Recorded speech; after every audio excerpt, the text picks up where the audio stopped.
റജബ് വരാൻ പോകുന്നു എന്ന് പറഞ്ഞ് നമ്മൾ റജബ് പോകാൻ പോകുന്നു എന്ന് പറയുന്ന സമയമായി. എന്താണ് ഈ റജബിൽ നാം നേടിയത്?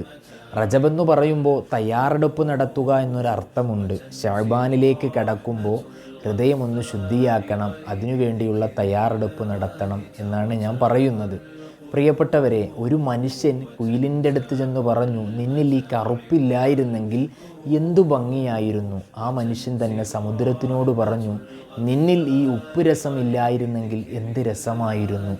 ആ മനുഷ്യൻ റോസാപുഷ്പത്തിനോട് പറഞ്ഞു, നിന്നിൽ ഈ മുള്ളില്ലായിരുന്നെങ്കിൽ നീ എത്ര ഭംഗിയായിരുന്നു. ഇവർ മൂന്നുപേരും തിരിച്ച് മനുഷ്യനോട് പറഞ്ഞു, മറ്റുള്ളവൻ്റെ കുറ്റവും കുറവും നോക്കി പറയുന്ന ഈ സ്വഭാവം നിന്നിലില്ലായിരുന്നെങ്കിൽ നീ എത്ര നന്നായിരുന്നു. ഇത് എവിടെയോ ഒന്ന് വായിച്ചു പോയ ഒരു ഓർമ്മയാണ്. പ്രിയപ്പെട്ടവരെ, ഇതിൽ പാഠങ്ങൾ ഏറെയുണ്ട്. നാം ഓരോരുത്തരും നമ്മളോട് ചോദിക്കേണ്ട ചോദ്യമാണ്, ഞാൻ എല്ലാത്തിനും പറ്റുമോ? ഒരിക്കലുമില്ല. എങ്കിലും ഞാൻ ഒരു മനുഷ്യനിൽ ബുദ്ധിമുട്ടായി മാറിയിട്ടുണ്ടോ? ആയിട്ടുണ്ടെങ്കിൽ പൊരുത്തപ്പെടിക്കണം.